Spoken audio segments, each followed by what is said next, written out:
Obrigada, Ricardo, Entendi. por aceitar o Eu que convite. agradeço.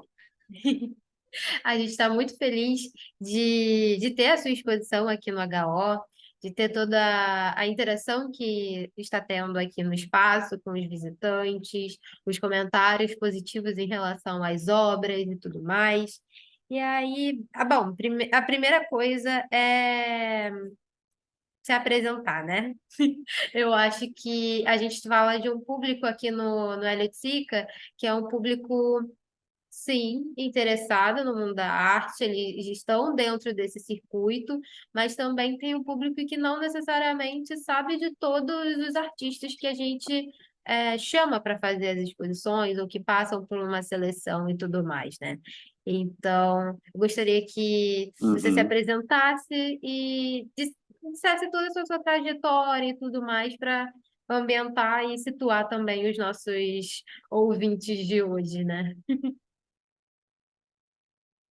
Bom, eu vou me apresentar assim aos poucos e ao longo da nossa conversa, porque eu acho que isso aí vai dando mais corpo do que da gente fazer, senão só de me apresentar vai longe, porque eu já estou com uma certa idade, mais de 50 anos de produção, então fica assim, né?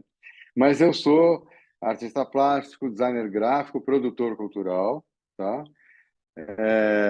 Eu fui aluno de alguns artistas que para mim foram importantes ao longo da minha carreira, e eu destaco assim o Evandro Carlos Jardim, que era um grande gravurista, Babinski, Baravelho, Fajardo, e o Rezende, que eu acho hoje para mim é uma grande referência no meu trabalho, e é isso aí. Ah, eu sempre trabalhei com. Eu fiz uma escola, Brasil Dois Pontos, né?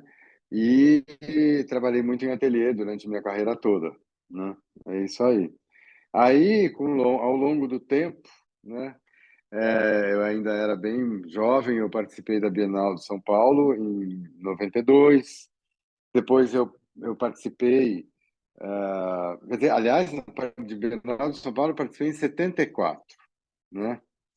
E depois eu entrei num projeto na Eco 92, que foi aí no Rio, a Eco 92. Eu fiz uma intervenção na Praia de Ipanema, colocando infláveis no mar e que tinha uma inscrição nesses infláveis que chamava H2O Men, que era uma poesia do Arnaldo Antunes.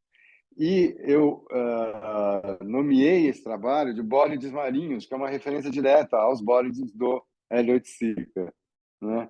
Aí já tem um pezinho na alma do Centro Cultural. E aí eu fui me interessando muito na questão de intervenções urbanas, eh, fiz intervenção urbana fora do país, em Porto Rico, eh,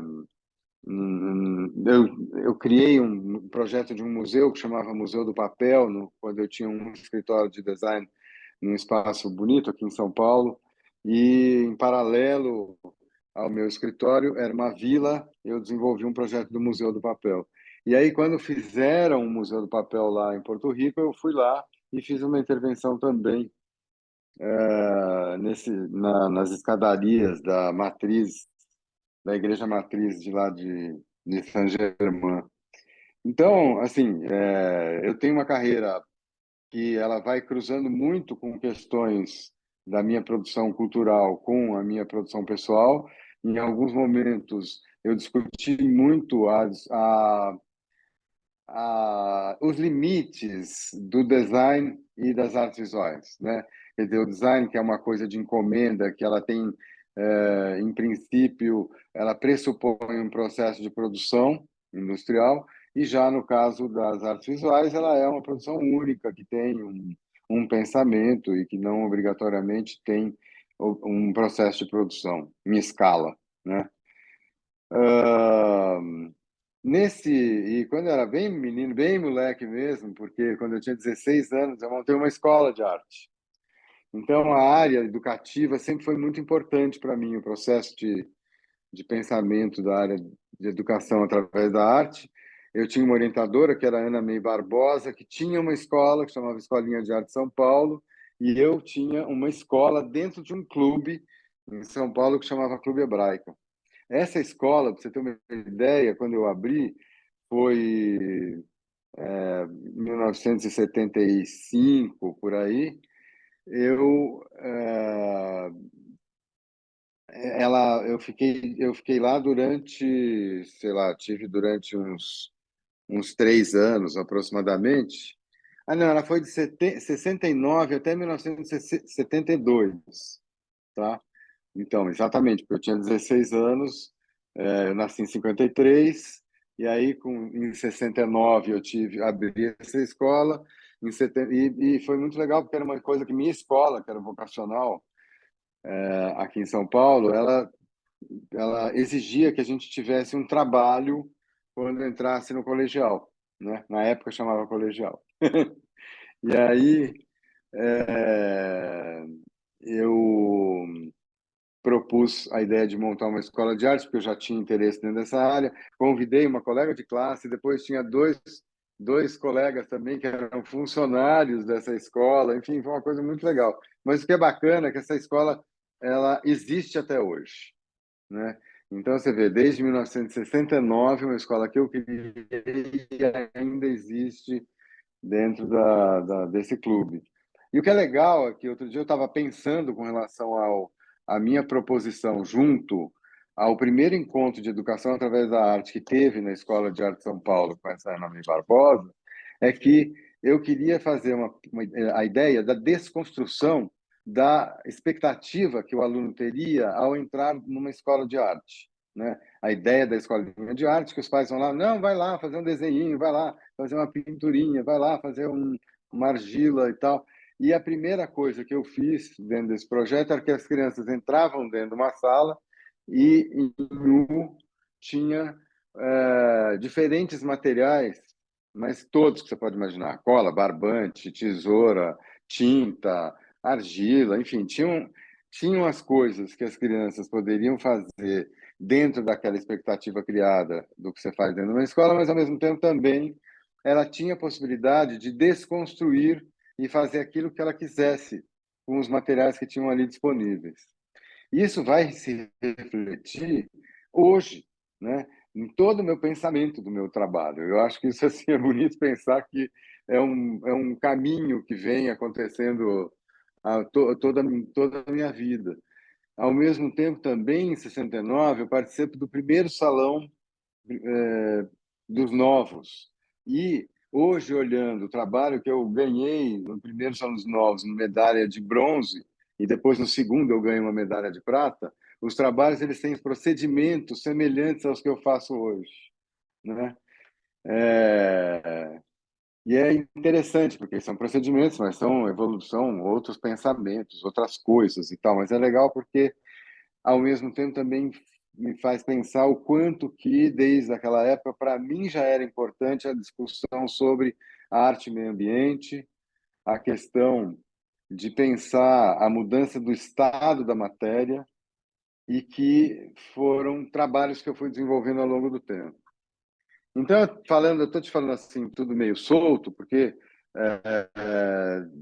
teve um período no desenvolvimento de trabalho que eu, por ter essa relação entre o design e as artes visuais, eu peguei o tema da Coca-Cola para discutir a diluição do mito da Coca-Cola. Quer dizer, até que ponto a gente consegue, com com aquele produto, aquela imagem, aquela propaganda, aquele tudo que tinha ali da Coca-Cola, a gente consegue destruir a memória, decompor, né, todo esse processo.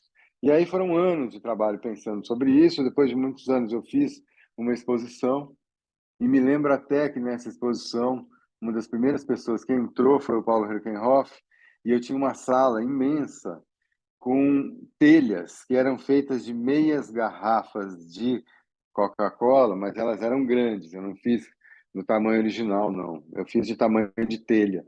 E essas telhas ficavam todas num piso bem grande, no Paço das Artes de São Paulo.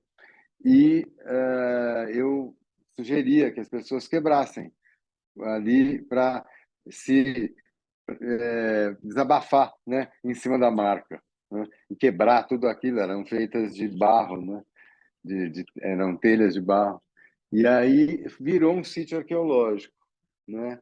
Aquilo tudo se quebrou, eu quadriculei aquilo, numerei e fiz caixas, como se elas estivessem sendo guardadas de um sítio arqueológico mesmo, né?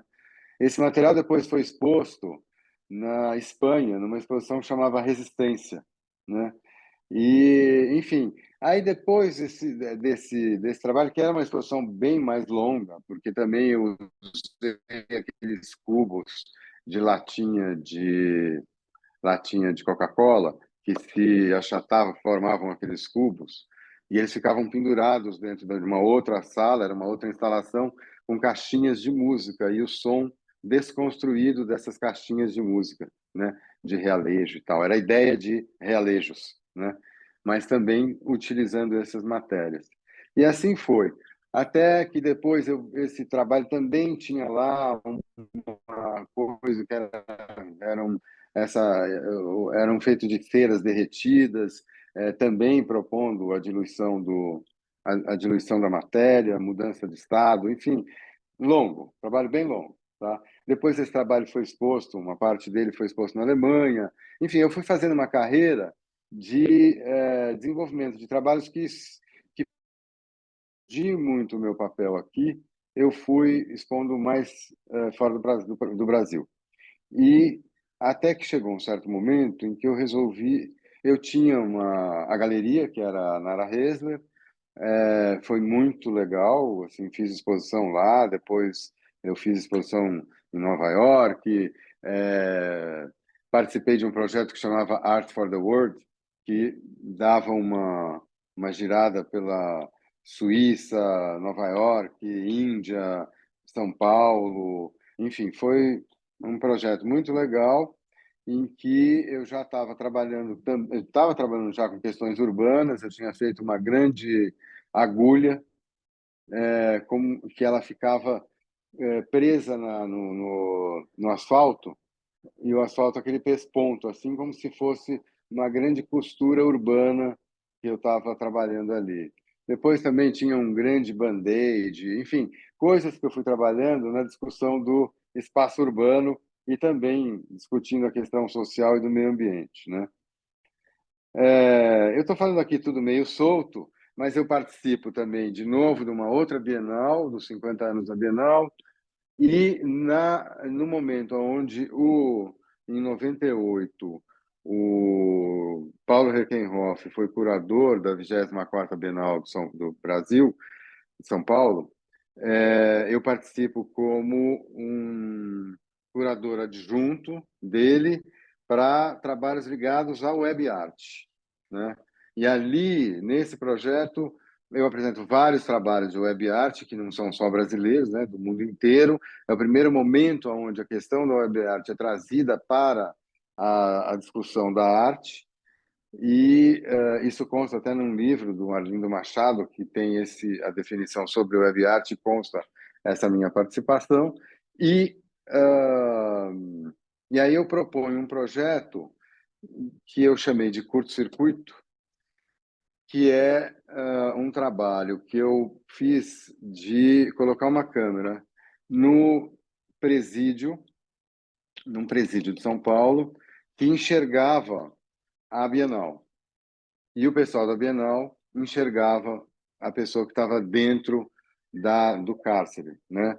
E ali, esse duplo sentido do curto circuito, que é um espaço tão pequeno de vivência de uma pessoa, olhando um espaço enorme como era um espaço da Bienal, tá?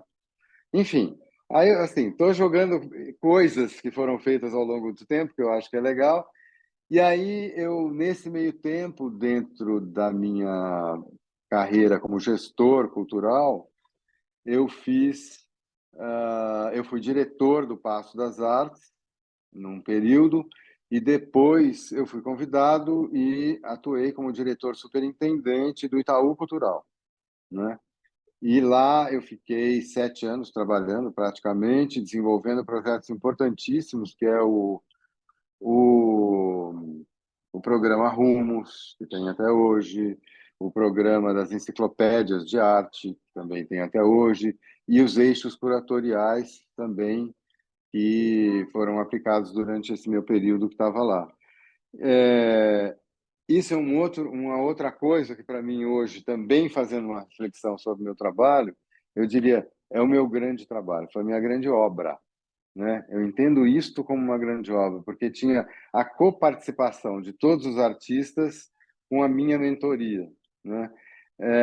E é uma leitura interessante para a minha carreira, né? De tudo que eu desenvolvi.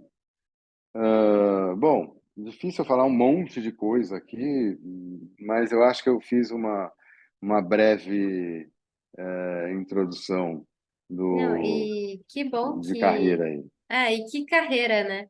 E eu ouvi você falando, é sempre muito interessante ouvir os artistas falando sobre sua trajetória e também pensando na recepção disso tudo. E aí eu coloco como exemplo eu mesma nesse sentido. Eu tenho 23 anos. Então, dentro dessa vida de 23 anos, a sua carreira também já aconteceu e perpassou a minha vida É em verdade. grandes momentos. E também É, é, estudar arte e pensando em todas essas exposições, pensando em todas essas obras, o impacto que elas têm dentro de 23 anos ou mais, é algo muito fascinante da gente pensar. É, o papel que a arte tem sobre nós e tudo, e seja produzindo ou seja visitando esses espaços. E é. saber Uhum, que as suas produções, enquanto você foi falando, eu fui tentando lembrar algumas e tudo mais, e aí mais por essa parte da web art que eu conhecia. Então, é uhum, muito interessante quando você comentou justamente sobre essa tensão entre as artes visuais e o design, é muito interessante que você teve todo esse mapeamento de inúmeras linguagens, né?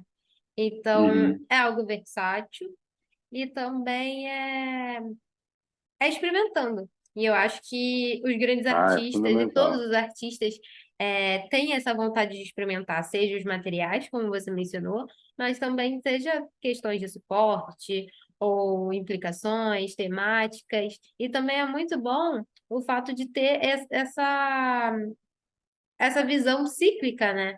Que o que você estava fazendo com 16 é o que estava se reverberando um pouco quando eu estava mais velho e agora. E são nuances da vida, né? Tal como o Uhum. mar e o dever dele, como a gente É vê em isso suas aí. exposições de agora. É. Agora, outra coisa que é interessante são momentos meus no Rio, né? Há 20 anos atrás eu fiz uma exposição a convite lá no Paço Imperial, e, e foi muito importante para mim. E 20 anos depois, o ano passado, 20 e poucos anos depois, eu faço uma outra exposição no mesmo lugar e que foi muito importante porque ela tinha um tema bacana que era o rastro dos restos, né? Essa mesma exposição, com algumas novas alterações, eu vou estar abrindo agora, no dia 28 de outubro de 23, né? Eu abro uma exposição no Museu de Arte Contemporânea do Ibirapuera, aqui em São Paulo. E a do Rio, em paralelo, ainda fiz mais uma outra exposição, que chamava O Acaso, que foi num outro espaço muito legal, mais novo, chamado Oasis, lá na rua Buenos Aires. E que se dialogavam, eram diferentes trabalhos que eu fiz em situações diferentes, mas que tinham uma conexão muito interessante entre eles. E aí é onde reside as coisas que eu estou fazendo agora, né? Desde a época da pandemia, eu tomei uma decisão de que eu fiquei na minha casa, onde tem o meu ateliê, e que eu não ia pegar nada de fora. Era o que eu tinha dentro que eu iria refazer, significar as coisas que eu tinha já criado e materiais que eu tinha dentro de casa, né? Isso foi muito interessante, porque me fez repensar todo um processo de trabalho, onde cada vez mais eu venho assumindo isso, e que se reflete nessa exposição que está no Oiticica hoje, né? Por quê? Aqueles urubus que estão ali, eu fiz naquele momento para eles fazerem parte de uma exposição na Bienal de Bogotá, né? E era uma exposição em que eu chamava de Devoradores de Sonhos, né? Devoradores de Sueños, que é aquilo que você tem na parede, a foto de três urubus bicando um travesseiro, cujo travesseiro é de porcelana, não é um travesseiro mole, ele é duro, ainda dentro dessa ideia da mudança do estado da matéria, né? Ali, então, esses devoradores de sonhos tinham um texto que era uma fala na instalação, uma sonoridade que eu não trouxe para cá. Mas eu resolvi fazer uma exposição, olhando o espaço do Oiticica, e falei assim, para mim, eu vejo agora interessante pensar num enigma, né? Que foi juntar uma outra instalação que eu tinha feito, acho que foi em 92, agora já nem lembro mais, na capela na capela de do Museu de Arte Contemporânea, não, no MAM, da Bahia, em Salvador, né? No MAM, Bahia, tem uma capela na entrada, eu fiz uma ocupação dessa capela e nela, nas naves da capela, tinham, nas laterais, duas projeções. Uma que é essa do continente, que tem lá todos os resíduos que são jogados do mar para a terra, e do conteúdo, que era essa coisa mais romântica e tal dos pássaros voando ali e do mar batendo na terra, né? E a ideia foi trazer esses urubus para o centro. Num primeiro momento, falei assim, não, eu vou levar tudo que é poluição de praia, etc. Então, eu falei, não, isso já está no vídeo, né? Então, a minha vontade foi assim, usar um espaço bem grande que tem ali, ocupando com poucos elementos, mas que esse vazio ele foi todo preenchido para a pessoa fazer a própria colagem e a somatória desses elementos, né? Quer dizer, é trazer do vídeo para aquela areia que não tem nada, exceto os próprios urubus, trazer aqueles elementos para o real. É aquilo que ela vê, de fato. Pedaços de tudo que a gente pode imaginar e cada vez mais, né? Em um certo momento, como o Jacopo escreve no texto dele, a minha preocupação de quase 20 anos atrás era a de que nós estamos passando por problemas seríssimos de sobrevivência na área ambiental, e hoje é o ambiente que já está acabando, né? É muito grave. E o reflexo disso a gente vê hoje nas condições climáticas e tudo, né? E no fato de que a gente só consegue reciclar 5% do lixo urbano e todo esse plástico que vai para o mar, por exemplo, né? Então, quando eu faço uma exposição que é num primeiro momento, que eu expus na Raquel Arnaud, há quase 2 anos atrás, que era de tudo fica um pouco, tem a ver com o rastro dos restos e tem a ver com entre dois mares, que é o título da exposição, que é o, o que está sendo exposto agora no Oiticica, né? E Hum. aí, é justamente essa sua fala de agora realmente fecha todo o sentido da galeria, né? E potencializa, né? Porque é uma exposição muito potente que destaca, ao meu ver, essa relação do homem com o mar de forma em inúmeras camadas. Então, tipo, Pensando que na sua exposição, Ricardo, eu vejo muito mais, não só o mar. Não é, a gente não vê apenas o mar em seu sentido de elemento da natureza, um elemento natural, mas também toda essa carga de sentimentos e impressões que a Uhum. gente acaba tendo, socialmente e culturalmente, quando a gente coloca o mar como um elemento figurado, né? Então, a gente É, parte do real ao imagético, a gente fala também dessa questão que o mar perpassa, essas partidas e chegadas, porque a onda vai e volta, as embarcações vão e voltam para outras costas e por aí vai. é. E toda essa Daí trajetória. a ideia, até abrindo um parênteses do que você está Uhum. falando, daí a ideia de trabalhar com o título do É Doce Morrer no Mar do Sim, Caetano, do é, Caetano, do do Caíme. Caymmi, né? E desconstruir a É,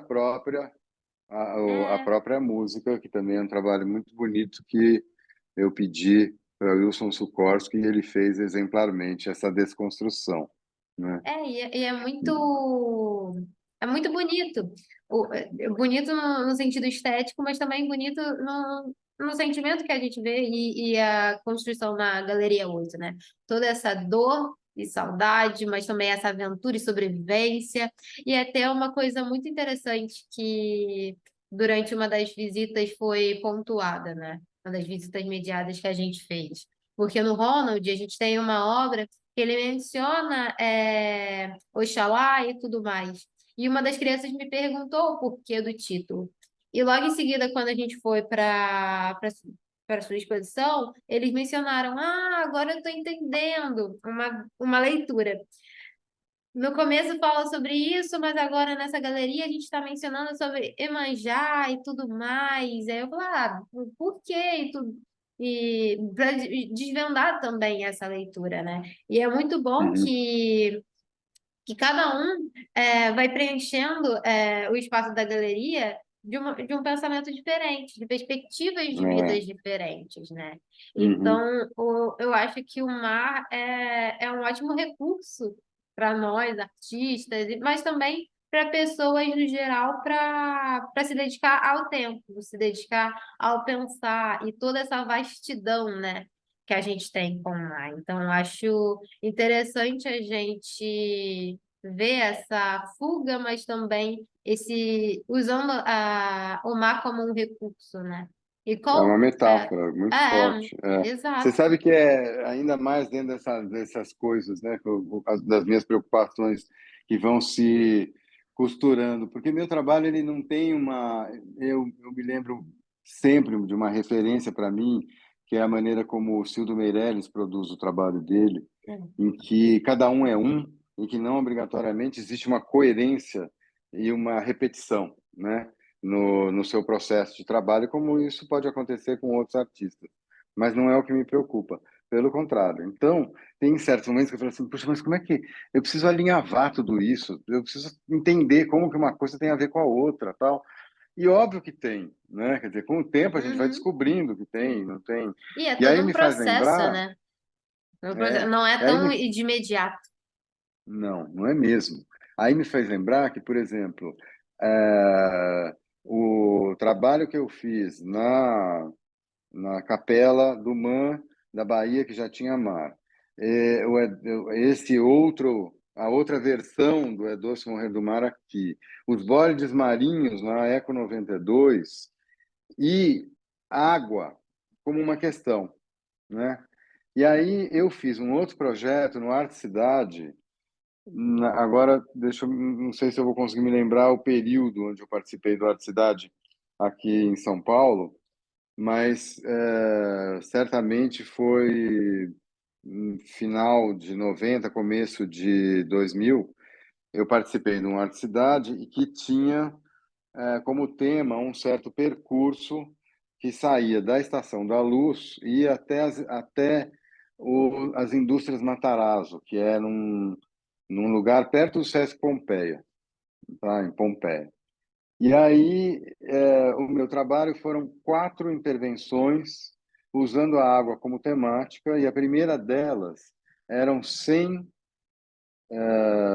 tabletes de gelo, aqueles bem grandes que a gente vê ah, em, sei lá, onde eu posso dizer para você, em açougue, sei lá, que deve usar aquelas coisas, lingotes, né, que chamavam os grandes lingotes de gelo, que ficavam em pé na garre da estação, como se fossem pessoas que estavam ali e que elas foram derretendo ao longo do tempo, né? Deve ter demorado mais de 10 dias para tudo ir embora, para esse... E aí foi documentado todo esse processo da diluição do estado da matéria líquido que virou sólido e se voltou a ser um líquido que depois evaporou. Mas o que remetia poeticamente para mim? A ideia de que as pessoas estão ali naquele ambiente, naquele espaço, que é um espaço completamente temporário, de entrada no trem e vai embora. Então, o que você deixa ali na despedida é saudade, é dor, são diferentes questões que você deixa por ali, e é uma coisa poética super bonita. Sai dali e entrava dentro de um trem e eu desenhei a parte externa desse trem com as características do desenho suprematista do Malevich, que tinha já dentro da proposta do desenho dele a ideia da simulação do movimento na pintura do Malevich. Mas ele nunca fez isso de fato como um movimento. Quando eu pintei isso, tendo a referência do Malevich, você teve a possibilidade de, olhando de fora, ver como que esse movimento poderia estar acontecendo pelo movimento do trem, né? Pelo deslocamento do trem. Aí de lá entrava num outro lugar que é um grande silos que tinham água, umas águas que estavam boiando ali e que eu acabei colocando diferentes materiais, mas um deles que me agradava muito nessa referência que a gente está falando, me agrada, era carvão que ficava boiando e dando uma ideia de que você estava desenhando no ar, né? Com o carvão. Saindo de lá, continuando dentro desse trem, tinha na lateral do trilho desse trem uma espécie de um pórtico com um aspersor, que era uma espécie de água, é uma água, né, com aquele chuveirinho assim, né, que vai formando quase que uma chuvinha, vai, esse aspersor que eu acho que dá para entender da maneira que eu estou dizendo. E que ele ficava na lateral, quando passava o trilho do trem, acionava um sistema em que essa chuva, né, esse aspersor, derramava água de tal maneira que ela gerava uma espécie de um apagamento daquilo que se via à frente, que era a única coisa que sobrou das indústrias Matarazzo, que era a chaminé. E aí, então, era uma ideia do apagamento da memória, também usando um outro estado da matéria, né? Que eram essas gotículas. E aí, por fim, eu usei a própria chaminé, jogando uma nuvem, um vapor azul, mostrando que o lugar estava vivo, com uma outra característica que já não era mais a indústria, e sim era a arte, né? Então, assim, esse percurso é uma sentença urbana que abre aspas na Estação da Luz e fechou aspas nas indústrias Matarazzo. É isso aí. Tá, lembrei da água aqui, quis comentar. A próxima pergunta é referente às suas obras. E a gente meio que já mencionou um pouco, né? Tipo, eu noto que tem uns pontos, como você mencionou na sua fala, explicando mais ou menos sobre o conjunto, né, do É Doce Morrer no Mar, a gente vê que tem alguns pontos existencialistas, românticos e até minimalistas, como a gente veio conversando em relação a material, mas também a conceitos, questões de montagem. E aí fica uma reflexão, né? Tipo, pensando a questão do tempo, que pensando ainda sobre o mar e toda essa sua relação, né? Pensando nessa questão sobre o tempo, a questões de finitude das coisas e até a materialização, que é muito presente nesse seu processo, e também acaba sendo um processo de autoconhecimento de tanto do artista quanto do visitante, quando se depara com os urubus e tudo mais, e o mar passando de lado a lado, né? E aí eu queria te perguntar como você vê essa exposição somando em toda a sua carreira e o que podemos esperar para o futuro. Você meio que já deu uma pincelada nessa pergunta, mas eu acho que envolve muito mais os Ricardos da, dessas suas fases, né? E é muito bom ver que, quando você mencionou das exposições que você foi fazendo, não de um sentido linear, mas de um sentido de maturidade e também de entender quem é o Ricardo daquele momento, qual a instituição que você está participando e colaborando.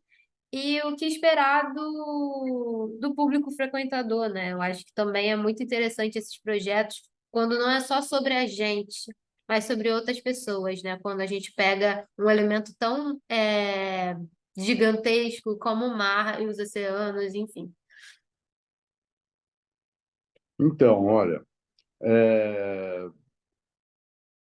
eu acho que essa exposição no Exica, ela é para mim um marco interessante porque ela concretiza essa ideia de que eu estou trabalhando com diferentes, eu estou ressignificando já não mais apenas materiais, mas eu estou ressignificando coisas que eu materializei enquanto trabalho, né?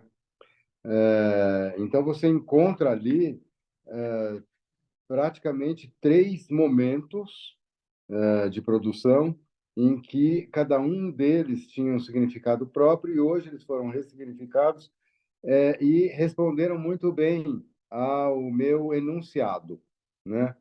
Então, eu acho que quando você cria um enunciado, que para mim é um enunciado, mas para o espectador é um enigma, é muito legal, porque uma das coisas que eu percebi, pelo menos no dia da abertura, é que talvez por ser muito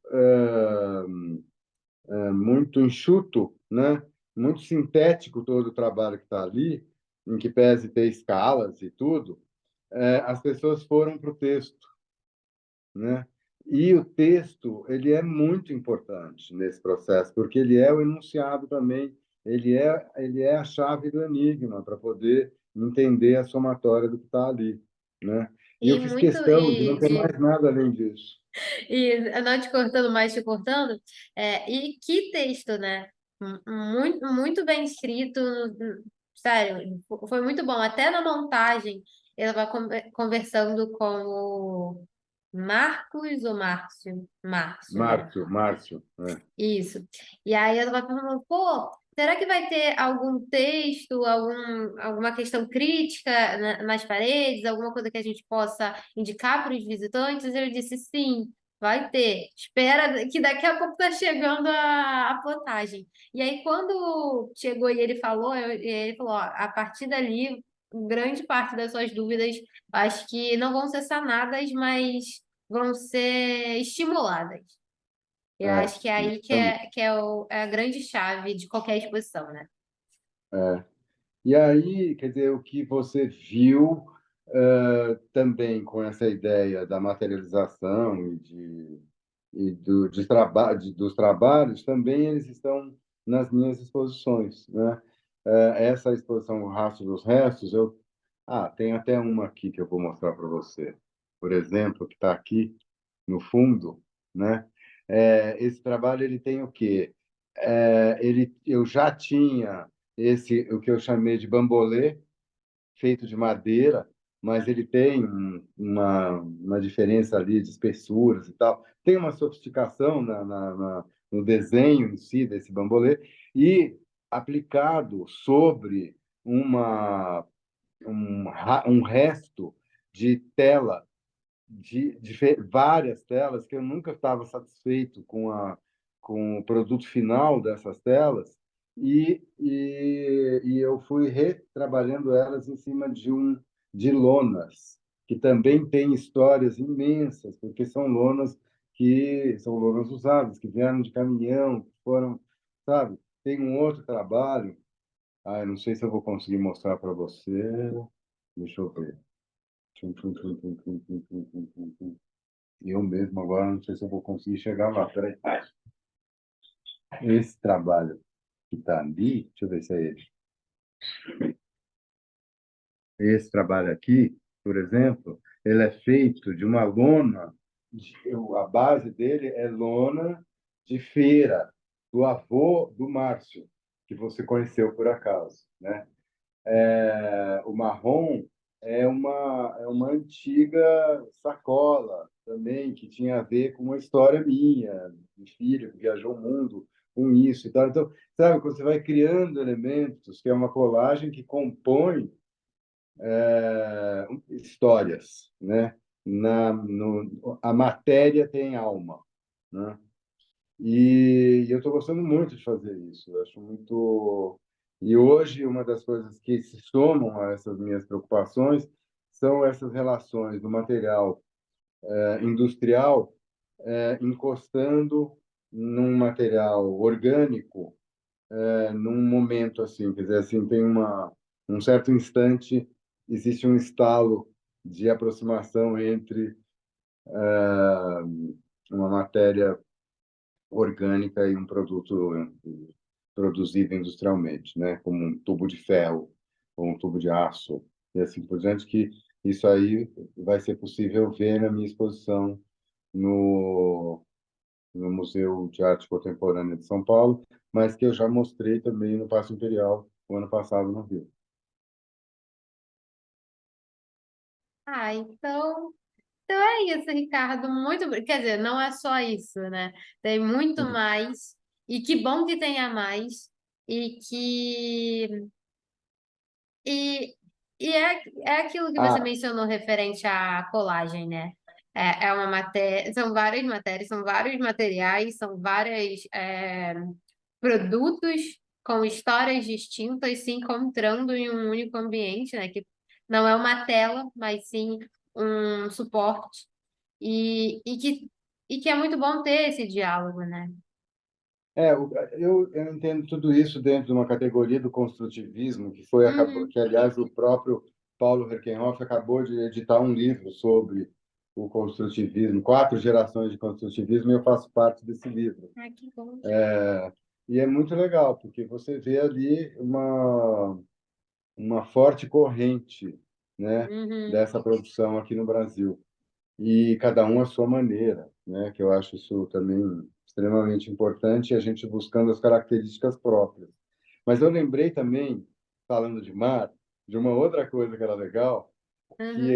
e é o último também que eu vou comentar, Tá mas bom. é um trabalho que eu fiz na Lagoa da Conceição, em Florianópolis, de Uhum. colocar uma série de elementos que têm uma plasticidade própria, tal, e que também já discutia também um elemento que era uma madeira com uma forma bem característica e que ela era totalmente fatiada e, portanto, ela tinha essa coisa do amolecimento da matéria, que era madeira dura, virando mole por causa do movimento que ela faz. E eu deixei isso no fundo da Lagoa da Conceição, que é uma água salobra, uma água que vem do mar, tal, toda essa formação que tem ali.